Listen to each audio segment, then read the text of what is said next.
নমস্কার বন্ধুরা, আমি সুস্মিতা কুকিং ডায়েরিতে আপনাদেরকে সবাইকে স্বাগত জানাই। আজ আমি আপনাদের সাথে শেয়ার করব সোয়াবিনের একটি ইউনিক রেসিপি। এই সোয়াবিনের রেসিপিটা এতটাই দুর্দান্ত স্বাদের হয় যে মাছ মাংসের স্বাদকেও হার মানায়। এই রেসিপিটা আপনারা ভাত, রুটি, লুচি, পরোটা, নান এইসবের সাথেও খেতে পারেন। খুবই দুর্দান্ত লাগে খেতে। যাকে আপনি বানিয়ে একবার খাবেন প্রত্যেকে কিন্তু আপনার প্রশংসা করবেই।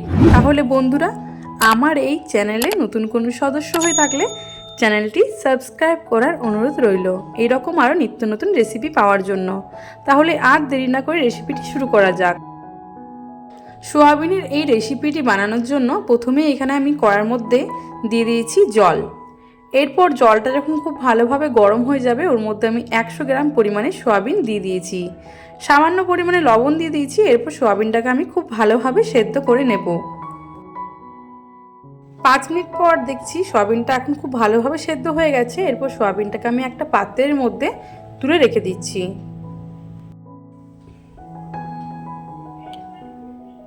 সোয়াবিনটাকে খুব ভালোভাবে আমি একটা পাত্রের মধ্যে তুলে রেখে দিয়েছি। এরপর এর মধ্যে দিয়ে দিচ্ছি জল, যাতে করে সোয়াবিনটা আমার খুব ভালোভাবে ঠান্ডা হয়ে যায়।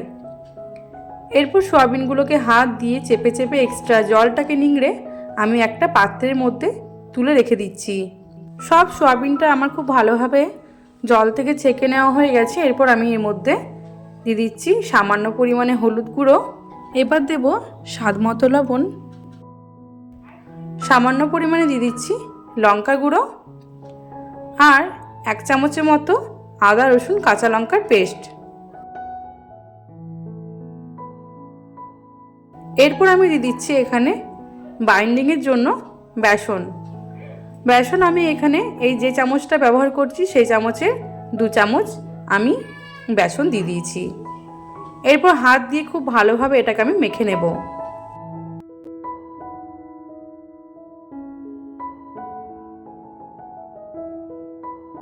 বন্ধুরা, আমার কিন্তু খুব ভালোভাবে সোয়াবিনটা মেখে নেওয়া হয়ে গেছে। দেখে নিশ্চয়ই বুঝতেই পারছেন যে এর মধ্যে একটা লেয়ার পড়েছে।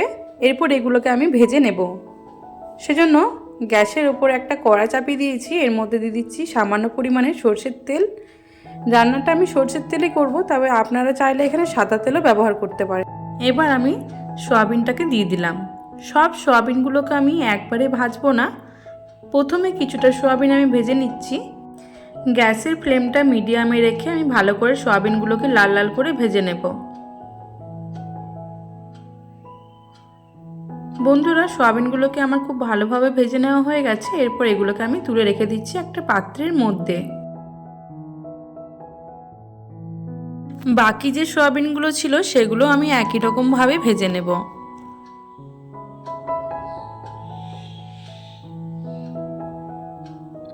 এই সোয়াবিনগুলো আমার একই রকমভাবে ভেজে নেওয়া হয়ে গেছে। এরপর এগুলোকে আমি তুলে রেখে দিচ্ছি। সোয়াবিনগুলোকে আমার খুব ভালোভাবে ভেজে নেওয়া হয়ে গেছে। এরপর ওই কড়াইয়ের মধ্যে দিয়ে দিচ্ছি আমি 2 টেবিল স্পুনের মতো সরষের তেল। এরপর আমি 2টো মিডিয়াম সাইজের আলুকে এইভাবে কেটে নিয়েছি। এই আলুগুলোকে আমি তেলের মধ্যে দিয়ে দিলাম। এরপর এর মধ্যে দিয়ে দিচ্ছি সামান্য পরিমাণে হলুদের গুঁড়ো, সামান্য পরিমাণ লবণ আর সামান্য পরিমাণে লঙ্কার গুঁড়ো দিয়ে লাল লাল করে ভালো করে আলুগুলোকে ভেজে নেব।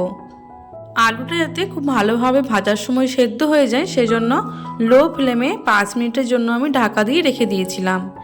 আলুগুলো আমার খুব ভালোভাবে ভেজে নেওয়া হয়ে গেছে। এরপর আলুগুলোকে আমি একটা পাত্রের মধ্যে তুলে রেখে দিচ্ছি। যে তেলে আমি আলু ভেজেছিলাম সেই তেলের মধ্যে দিয়ে দেবো আমি ছোটো সাইজের একটা ক্যাপসিকাম আর বড় সাইজের একটা পেঁয়াজের পাপড়িগুলোকে আমি এভাবে ছাড়িয়ে নিয়েছি আর ক্যাপসিকামটাকেও আমি চৌকো করে কেটে নিয়েছি। এরপর ওই তেলের মধ্যে দিয়ে আমি ক্যাপসিকাম আর পেঁয়াজটাকে ভেজে নেব।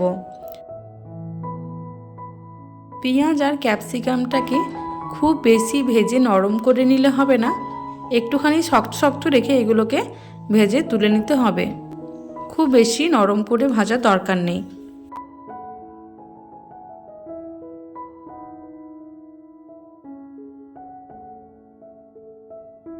এগুলো আমার ভেজে নেওয়া হয়ে গেছে। এরপর এগুলোকে আমি তুলে রেখে দিচ্ছি।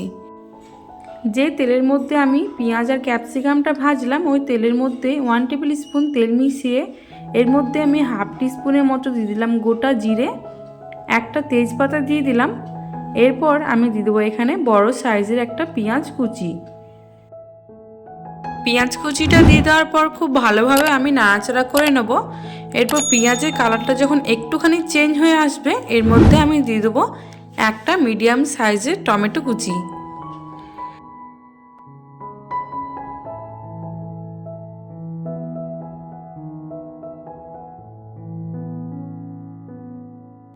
পেঁয়াজ আর টমেটোটা একটুখানি ভাজা হয়ে গেলে এর মধ্যে আমি দিয়ে দিচ্ছি কাঁচা লঙ্কা, আদা রসুন বাটা।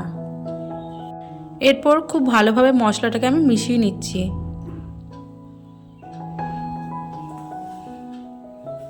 খুব ভালোভাবে মেশানো হয়ে গেছে। এরপর আমি এর মধ্যে দিয়ে দিচ্ছি হাফ টিস্পুন হলুদ গুঁড়ো, হাফ টিস্পুন জিরে গুঁড়ো, হাফ টিস্পুন ধনে গুঁড়ো, সামান্য পরিমাণ কাশ্মীরি রেড চিলি পাউডার, স্বাদ অনুসারে লবণ। এরপর খুব ভালোভাবে আমাদেরকে মিশিয়ে নিতে হবে। মশলা থেকে অনেকটাই তেল ছেড়ে এসেছে। এরপর আমি যে আলুগুলো ভেজে রেখেছিলাম সে আলুগুলোকে দিয়ে দিচ্ছি। এরপর মশলার সাথে আলুগুলোকে ভালোভাবে কষে নেব।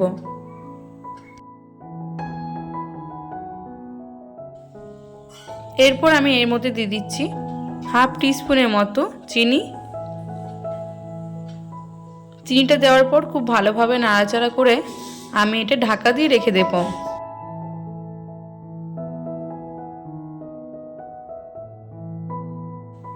5 মিনিট পর ফিরে এলাম। গ্যাসের ফ্লেমটা কিন্তু একদমই লোতে রেখেছিলাম।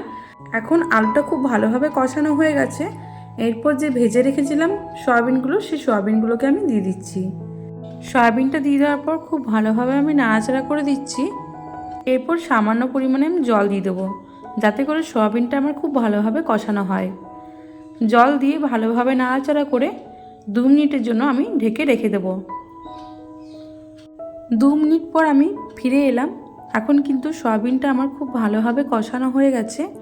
এরপর নাড়াচাড়া করে এর মধ্যে পরিমাণ মতো আমি জল দিয়ে দেব।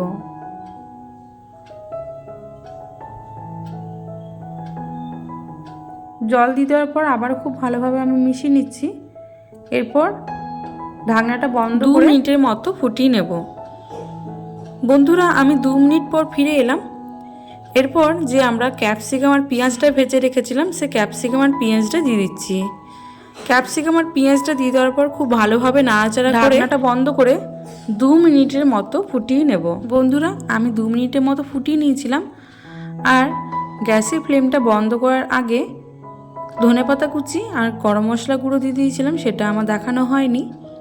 এখন কিন্তু সয়াবিনটা একদম পরিবেশন করার জন্য তৈরি হয়ে গেছে। বন্ধুরা, আজকের রেসিপিটা যদি আপনাদের ভালো লাগে তাহলে অবশ্যই একটা লাইক করে দেবেন আর কমেন্ট করে জানাবেন যে রেসিপিটা আপনাদের কেমন লাগলো।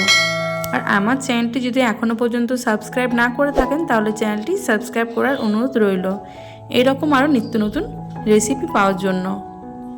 তাহলে বন্ধুরা, আজ আসি। দেখা হবে অন্য কোনো দিন অন্য কোনো এক রেসিপির সাথে। সুস্থ থাকবেন, ভালো থাকবেন।